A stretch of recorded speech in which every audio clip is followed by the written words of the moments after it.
Bonjour à tous. Aujourd'hui, le chapitre 7, la loi du pardon. La peur lie le monde. Le pardon le rend libre. La voie que j'avais choisie n'était pas du fast-food spirituel. Le livre d'exercice du cours n'était pas du gâteau. Après 1 an et 4 mois d'études presque constantes, j'avais réussi à finir toutes les 365 leçons du livre. La théorie du cours, exposée dans le texte, est longuement détaillée dans le livre d'exercice. Le texte et le livre d'exercice sont donc nécessaires pour comprendre le cours et l'appliquer. Aucun des deux n'est complet sans l'autre. Le livre d'exercice présente toutefois un aspect plus pratique. Ces exercices que l'étudiant doit appliquer à ses relations personnelles et à toute situation de la vie quotidienne sont conçus de manière à susciter chez lui l'expérience que l'enseignement dispensé par le cours est vrai. En faisant le livre d'exercice, nous faisons l'expérience de la vérité. Arten et Pursa m'avaient déjà bien prévenu que la vraie réponse au monde de l'ego ne se présenterait pas sous une forme intellectuelle, mais sous celle d'une expérience de Dieu qui rendrait parfaitement insignifiante l'expérience de la séparation. Je vivais également de très agréables moments de paix qui remplaçaient mes contrariétés habituelles et qui, à elles seules, suffisaient à me rendre reconnaissant de la tournure que ma vie avait prise.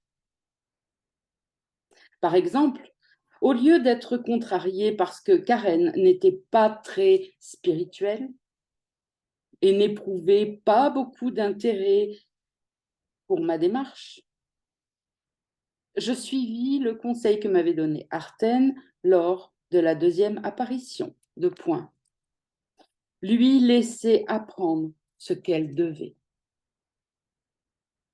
En lui pardonnant, je m'en faisais moins au sujet du fait que je n'avais pas répondu à toutes ses attentes secrètes et je me permettais à chacun de nous deux d'être simplement lui-même. À mon grand émerveillement, Karen devint bientôt une étudiante du cours à mi-temps. Elle assistait parfois aux rencontres de notre groupe d'études et elle termina même le livre d'exercice, ce qui n'était quand même pas une mince affaire.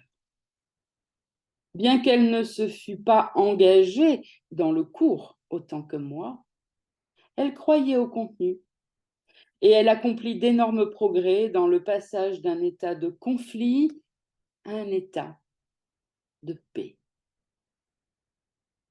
Sur la route de l'expérience ultime, l'un des changements nécessaires dans ma façon de penser fut d'accepter l'idée que l'esprit projette tout, observe sa propre projection d'un point de vue différent et apparemment séparé, puis interprète cette perception comme un fait extérieur. Le corps, lui-même issu d'une idée de séparation, existait uniquement au niveau de l'esprit, de façon à faire l'expérience de la séparation. Le corps a été fabriqué pour faire l'expérience de la séparation. Durant toute ma vie, j'avais présumé que mes yeux voyaient le monde, que mon corps le sentait et que mon cerveau l'interprétait. Le livre d'exercice me fit comprendre qu'il était stupide de penser que les yeux du corps pouvaient voir réellement ou que le cerveau pouvait penser ou interpréter quoi que ce soit. C'est l'esprit qui disait à mon corps quoi voir Et quoi sentir ou comment interpréter ce que je voyais et sentais. Le corps n'était qu'un mécanisme à l'intérieur de l'esprit égo, servant à me convaincre que ma vie terrestre était la vérité. Non seulement le livre d'exercices m'enseignait le contraire de la science newtonienne, mais il me procurait aussi de l'expérience à accepter l'interprétation que le Saint-Esprit faisait de tout, facilitant ainsi le début de la fin pour mon ego.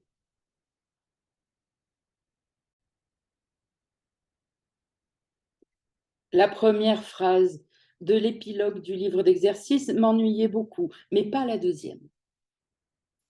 Ce cours est un commencement et non une fin. Ton ami va avec toi. Je savais désormais que mon ami, soit le Saint-Esprit, était en réalité mon soi supérieur. Pourtant, il m'était très utile de me penser aidée par quelqu'un en utilisant les métaphores apaisantes et artistiques du cours. En fait, c'était absolument nécessaire. J'avais toujours le monde sous les yeux et le cours était constamment pratique. Deux points. Ce cours reste dans le cadre de l'ego où il en est besoin. En ce qui concerne l'observation du monde, le cours expliquait tout ce qui s'y trouve, sans exception. Je pouvais regarder ma vie entière autant que le présent et comprendre la cause de tout comportement humain. Par exemple, les petites brutes qui, à l'école, persécutaient les autres écoliers se trouvaient à dire en réalité, deux points, nous sommes chouettes et tu ne l'es pas. Tu es le coupable et c'est toi qui as tort, pas nous.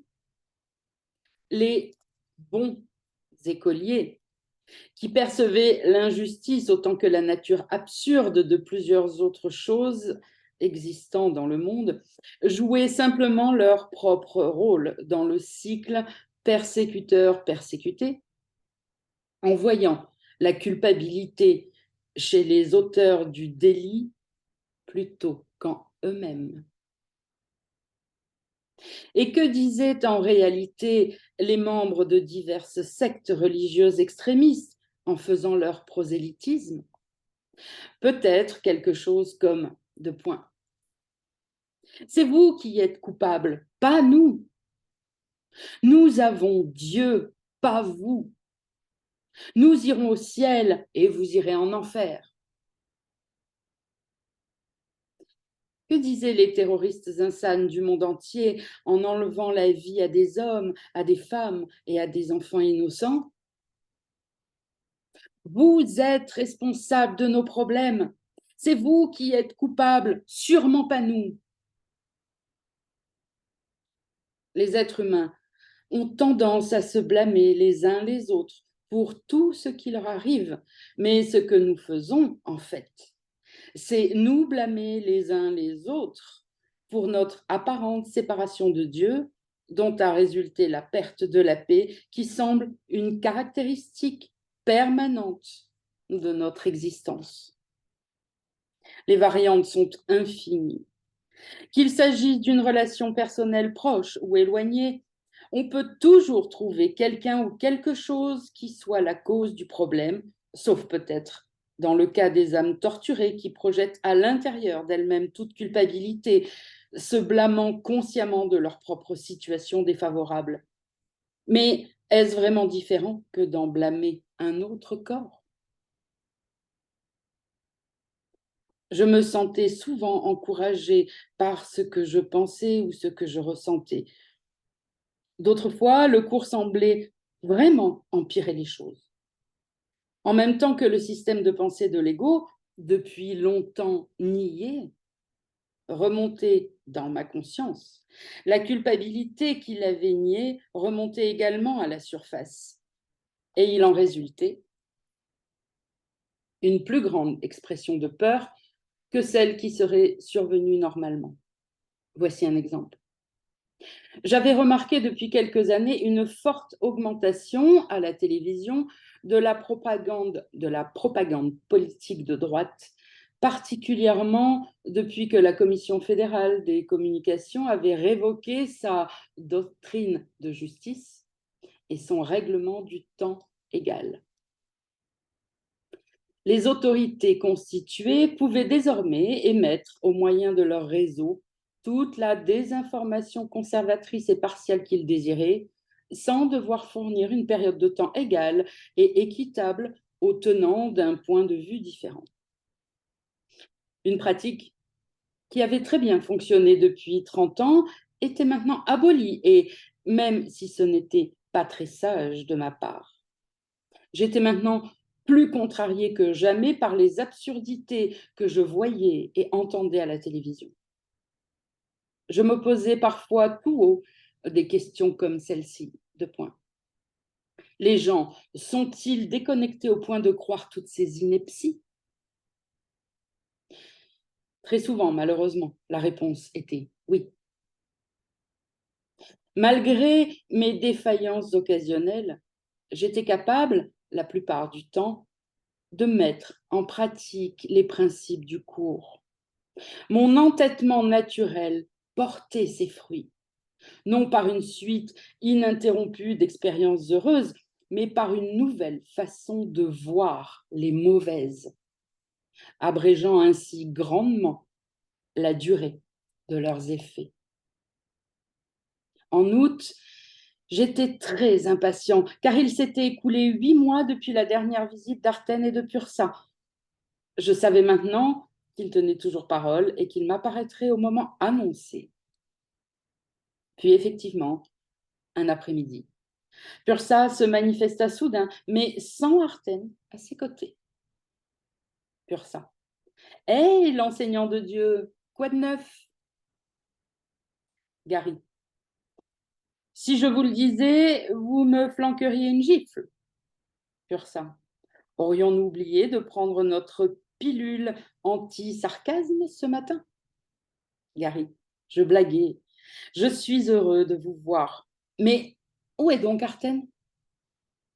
Pursa. « En voyage d'affaires. » Gary. « Où ? Ou devrais-je plutôt dire quand ?» Pursa. « Dans une autre dimension. Ce n'est pas réellement un autre endroit, car il n'y a pas vraiment d'autres endroits. Mais je pense que tu commences à saisir l'ensemble du tableau métaphysique.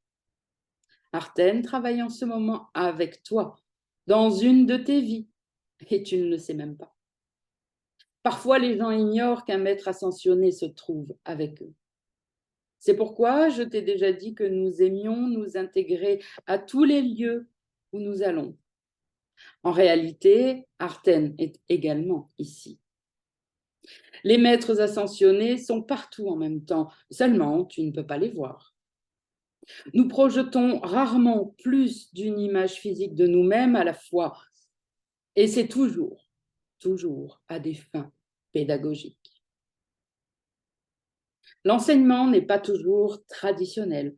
Parfois, nous interagissons avec quelqu'un ou faisons quelque chose quelque part qui facilitera le pardon dans cette dimension particulière. La plupart du temps, nous n'apparaissons pas du tout. Nous nous contentons de donner nos pensées aux gens. Gary. Je suppose que vous ne me direz pas dans laquelle de mes vies Artène est en train de m'aider. Pursa. Travaillons sur celle-ci, gros bonnet. Lorsque tu pardonnes dans une vie, tu aides le Saint-Esprit à les guérir toutes. Le pardon que tu as pratiqué ces derniers mois a un effet sur toi dans d'autres dimensions du temps. Artène apparaîtra avec moi la prochaine fois. Cette fois-ci, concentre-toi sur le dialogue avec moi. Nous parlerons du pardon, le véritable pardon. Je veux que tu excelles, d'accord ? Le cours est suffisant, mais tu as la chance de bénéficier d'une aide précieuse pour le comprendre. Pour la plupart des gens, ce genre d'aide est absolument nécessaire. Gary. Comme l'a dit Benjamin Franklin, deux points, la nécessité est une mère. Pursa. Espérons que tu citeras le cours avec autant d'exactitude. Le livre d'exercice t'a aidé énormément. Tu peux en relire des passages à ton gré, mais tu n'as pas besoin de refaire les exercices. Certains étudiants les font 2 fois et d'autres les refont chaque année. C'est une affaire individuelle. Dans ton cas, il te suffira désormais de lire et appliquer les idées du livre d'exercice comme tu le fais avec celles du texte et du manuel. Passons maintenant au travail d'aujourd'hui. Le cours enseigne que ta seule responsabilité est d'accepter l'expiation pour toi-même. Tu as déjà accéléré le processus de pardon aux autres au lieu de les juger. Ayant terminé le livre d'exercice, tu comprends enfin que ton salut s'arrête net chaque fois que tu condamnes quelqu'un. Tu as aussi fait souvent l'expérience que le monde est un rêve et qu'il n'est rien d'autre qu'une illusion. Gary. Il y a quelques semaines, lors d'une rencontre de notre groupe d'études, quelqu'un a mentionné le fait que le monde est une illusion. Et il se trouvait là un invité qui en fut vraiment choqué. Ça sert à quoi de dire ça s'est-il écrié. Je savais que la réponse était la suivante. Il faut comprendre que le monde est un rêve pour comprendre le pardon et le salut. Toutefois, je ne l'ai pas très bien expliqué. Sur ça. Bien sûr, nous t'avons déjà mentionné qu'il ne suffit pas de dire que le monde est une illusion. Ce qu'il faut saisir, c'est que l'on doit apprendre à pardonner afin de retourner au foyer. Il faut comprendre la métaphysique du cours pour comprendre le pardon, mais il peut être profitable à certaines personnes que tu insistes d'abord sur le pardon et qu'ensuite tu introduises graduellement l'idée de la nature illusoire du monde ainsi que les autres éléments de la vérité. C'est tout le contraire de ce que nous avons fait avec toi. Mais il y a une grande différence entre ce livre qui résultera de nos visites et le genre d'interaction personnelle que tu auras avec la plupart des gens. Tu n'enseigneras pas tout le cours à n'importe qui. Cela signifie que les gens n'y adhéreront que s'ils entendent quelque chose qui fera vibrer en eux une corde sensible ou qui éveillera leur intérêt. N'essaie pas d'avoir le contrôle là-dessus. Contente-toi d'être toi-même et laisse le Saint-Esprit travailler avec eux. Bien sûr, demande d'être guidé et partage ton expérience avec d'autres si tu le désires, mais n'essaie pas de changer le monde ni aucun individu. Pardonne en silence. Et ne dis pas aux gens, vous savez, je suis en train de vous pardonner. Voilà qui nous ramène à notre sujet. Dis-moi une chose en particulier que tu as retenue du livre d'exercice. Le premier passage qui te vient à l'esprit. Gary, d'accord. Voici l'un de mes passages préférés. Je ne suis pas un corps, je suis libre, car je suis encore tel que Dieu m'a créé. Sur ça. C'est un bon passage. Le livre dit aussi, deux points, le corps est cher à l'ego parce qu'il y habite et qu'il vit en union avec la demeure qu'il a faite. C'est une partie de l'illusion qu'il a gardée d'être lui-même trouvé illusoire. Si, avant de commencer le cours, tu pensais que tu étais un corps, tu peux alors être certain que les autres aussi, pensent qu'ils sont un corps. Désirer enseigner silencieusement aux autres qu'ils ne sont pas des corps est une composante importante de ton pardon. C'est ainsi que ton esprit apprend avec certitude que tu n'es pas un corps. Comme le précise le cours de point, comme tu enseignes, ainsi tu apprendras. Essaie de t'en souvenir tout au long de notre entretien. Comme nous te l'avons dit, c'est vraiment à toi-même que tu pardonnes quand tu pardonnes aux autres. Je te parlerai maintenant des composantes du pardon, car comme nous te l'avons déjà précisé, le pardon est une attitude. Tout ce que tu apprends s'incorpore à cette attitude jusqu'à ce que le pardon se produise automatiquement. Pour la plupart des gens, particulièrement durant les premières années, le pardon demande qu'on y pense. On devient un maître quand le pardon est devenu un processus de la pensée. Ces pensées de l'esprit juste finissent par dominer ton esprit à la place de celle de l'ego. Supposons qu'une situation survienne ou que quelqu'un se présente à qui tu dois pardonner.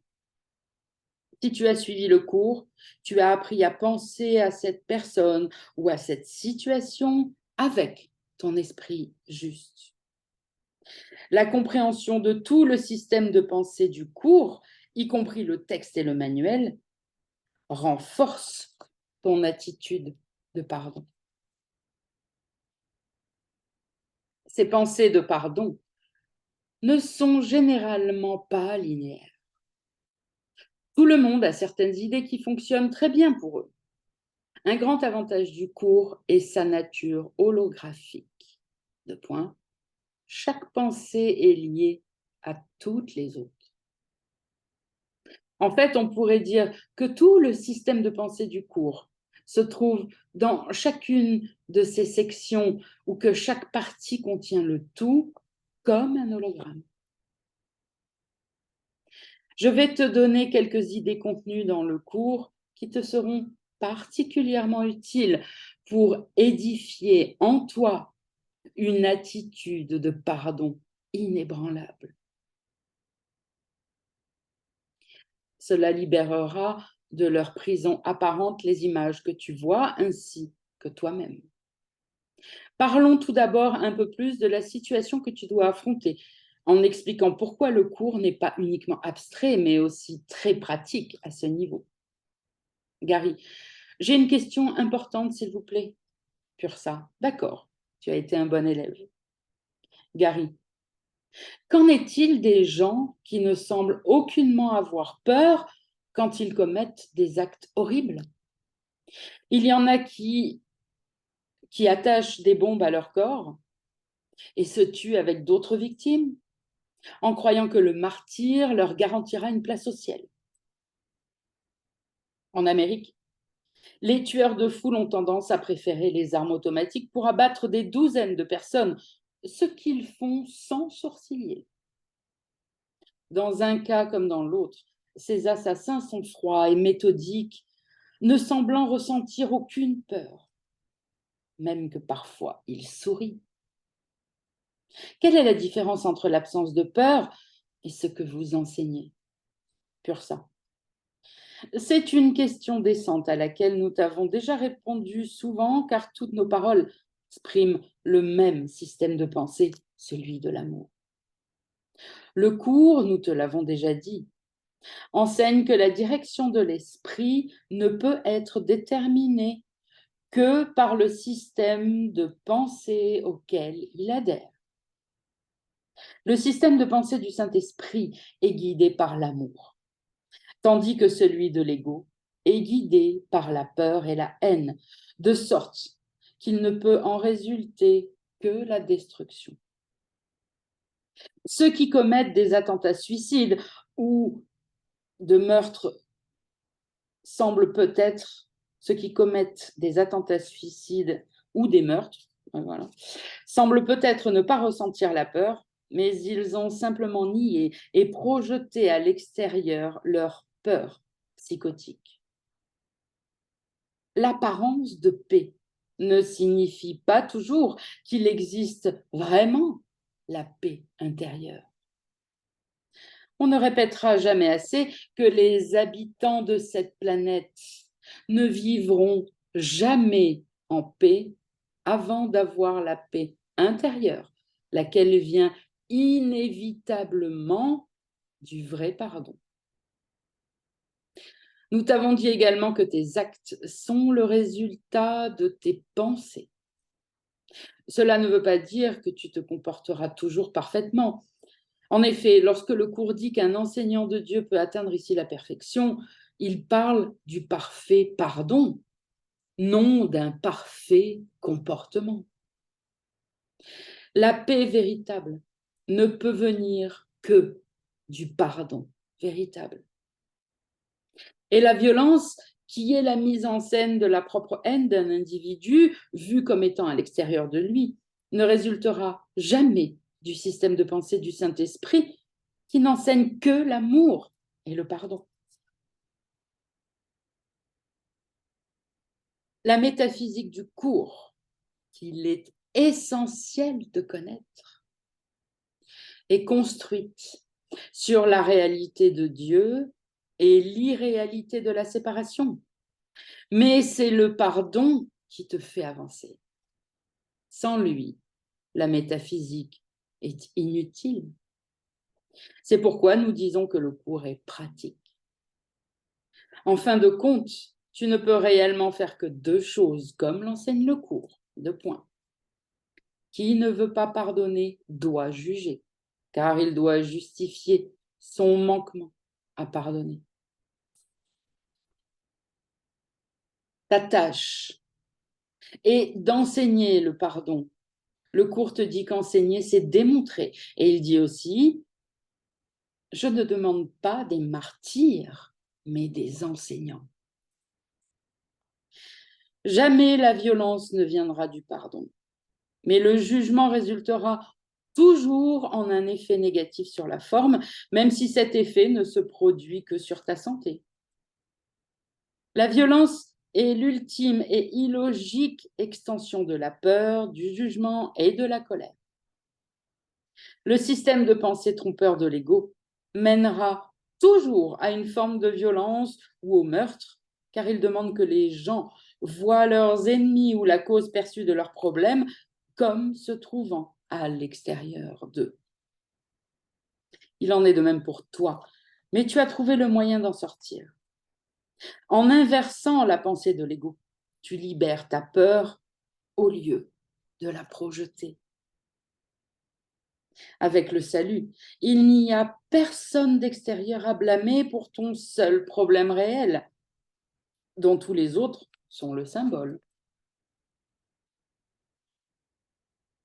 La cause, qui est la décision de croire à la séparation d'avec Dieu, et la solution, qui est le principe de l'expiation, sont toutes deux dans ton esprit, où tu as maintenant le pouvoir de choisir la solution du Saint-Esprit. Examinons les composantes du pardon. Mémorise-les bien, cher étudiant. Si tu t'en souviens, lorsque tu seras confronté aux tentations constantes de l'ego, celle de te voir comme un corps, alors tu entreras au panthéon du pardon. Si tu réussis à les appliquer régulièrement, ces idées seront la voie du salut et ton laissez-passer pour chez toi. Gary.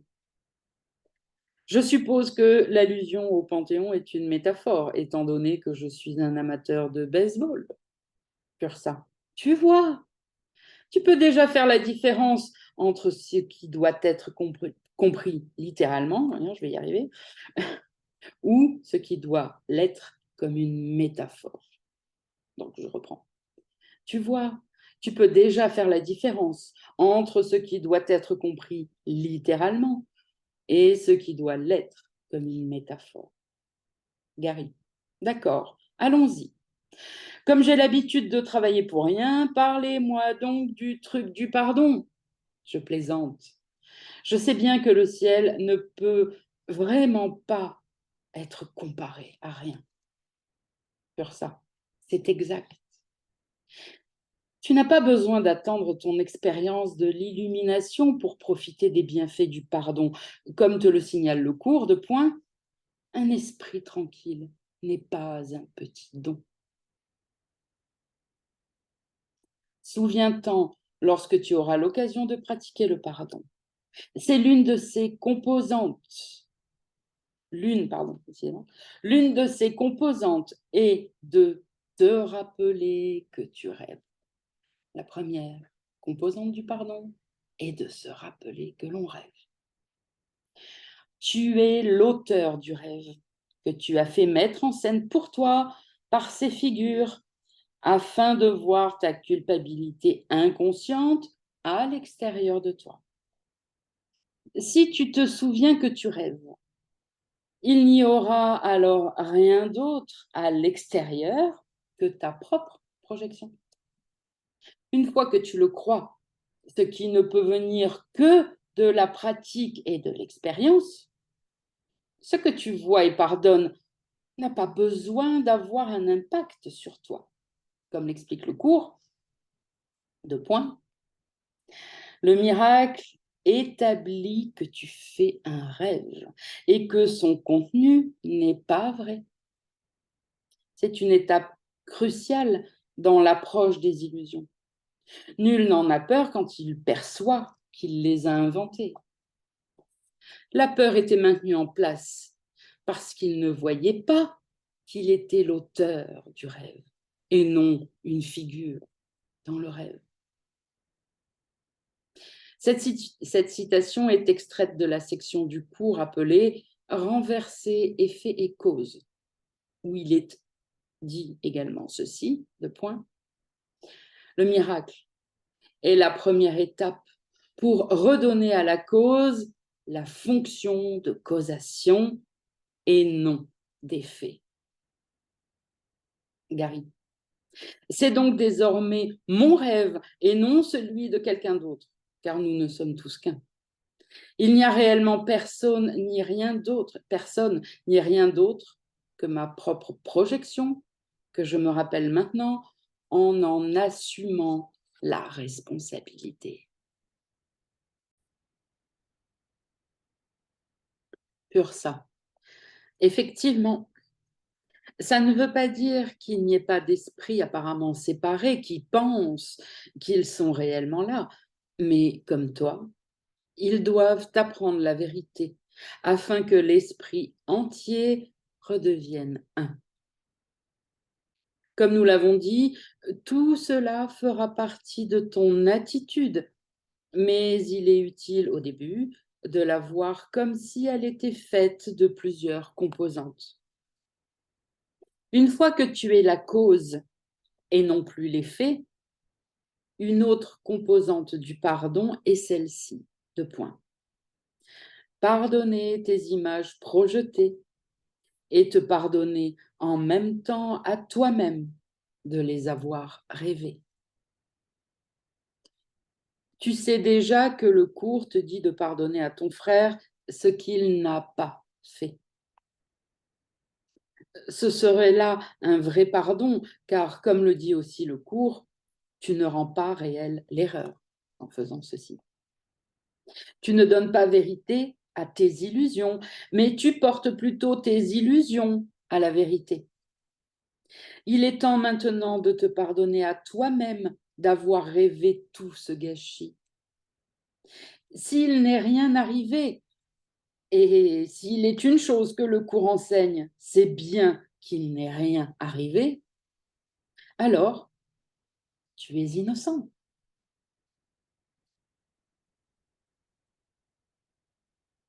Ainsi, lorsque tu pardonnes à tes frères et sœurs, ton esprit se rend compte simultanément que tu es pardonné. Souviens-toi de la citation du cours qui dit que, comme tu le vois, ainsi tu te verras toi-même. Gary. S'il n'y a personne à l'extérieur, et je crois ce que dit le cours, alors ce qui est réellement là est le Christ. Si c'est cela que je dois choisir de voir, au lieu des images que les yeux de mon corps me montrent, ce doit alors être ce que je suis. Pur ça. Excellent. Tu vois, toutes les composantes du pardon s'ajustent parfaitement les unes aux autres. Si les gens que tu vois sont le Christ, alors tu l'es également. Si tu réagis avec le jugement de l'ego et donnes réalité aux rêves des autres dans lequel ils sont aussi des égaux, c'est alors ce que tu penseras que tu es. C'est vraiment qu'il n'y a personne à l'extérieur. C'est vrai, pardon. C'est vrai qu'il n'y a personne à l'extérieur.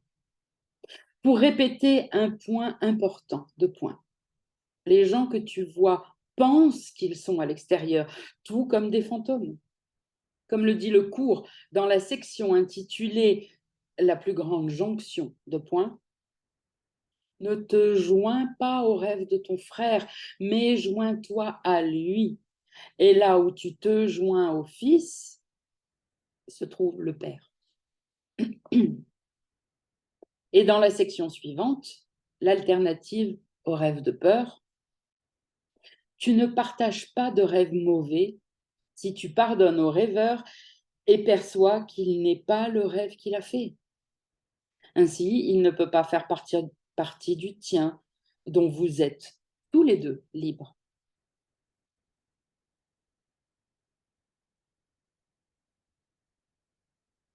Gary. Pratiquer ce pardon m'éveillera graduellement du rêve. Pur sang. Oui, si tu t'en éveillais tout d'un coup, ce ne serait pas du tout agréable, je t'assure.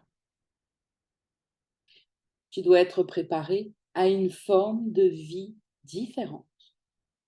Même dans cette vie-ci où les gens pensent qu'ils sont des corps, le changement n'est pas réellement bienvenu, même s'ils prétendent le contraire. Nous t'avons dit que J admirait l'allégorie de la caverne de Platon, que ta mère te lisait à haute voix. Il y a fait allusion dans ce passage du cours où il affirme que toi et ton frère résistez à la vérité consciemment autant qu'inconsciemment. Il t'y conseille aussi de ne pas t'attendre à ce que tout le monde soit d'accord avec toi dans cette vie.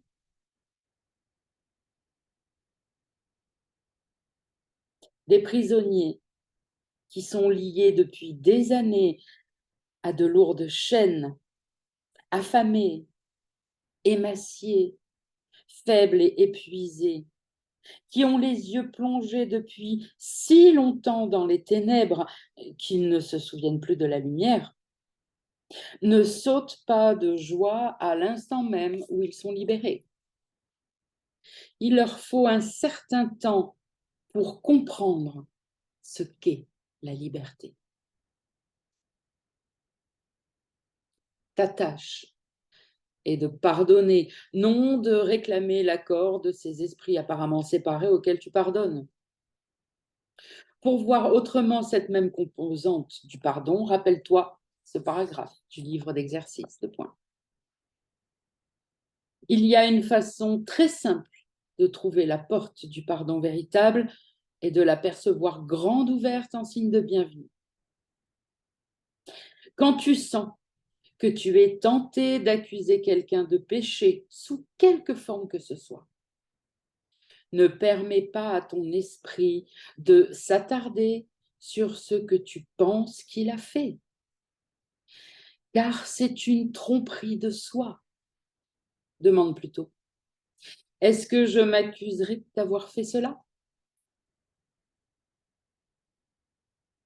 Au lieu de t'accuser, souviens-toi que leur appel à l'amour est le tien. Tu devrais leur en être reconnaissant. Tu as autant besoin d'eux qu'ils ont besoin de toi. Sans les images que tu vois et sans le miracle, tu ne pourrais jamais trouver la sortie. Ces images symbolisent ce qui est dans ton esprit inconscient. Sans elles, ta culpabilité inconsciente te demeurerait cachée à jamais et alors tu ne pourrais pas t'évader. Le Saint-Esprit s'empare du mécanisme même inventé par l'ego pour se protéger et s'en sert pour le défaire. Ces mécanismes peuvent être utilisés uniquement pour le bien. Ne t'inquiète pas des résultats. Ils ne seront pas nécessairement visibles par la forme. Sois reconnaissant de ce que le pardon et le Saint-Esprit font pour toi. En pardonnant à tes frères et sœurs de la manière qui vient d'être décrite, tu rejoins ce que tu es réellement. Tu te trouves à dire au monde et aux images corporelles que tu vois que leur comportement ne peut avoir aucun effet sur toi et que, s'il en est ainsi, il n'existe pas séparément de toi. Il n'y a donc aucune séparation en réalité, ce qui nous amène à la dernière composante majeure de l'attitude du pardon, de point, fais confiance au Saint-Esprit et choisis sa force. La paix du Saint-Esprit te sera donnée si tu accomplis ta tâche. Il guérira l'esprit inconscient qui t'est caché et il te donnera sa paix en même temps.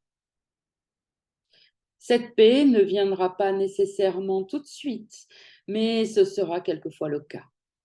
Parfois, elle te surprendra sous la forme de quelque chose qui habituellement te contrarie, mais qui, cette fois, ne te contrariera pas. Tout cela te mènera au royaume du ciel, car, avec le Saint-Esprit, tu accompliras le travail conduisant à l'état de paix qui est l'état du royaume.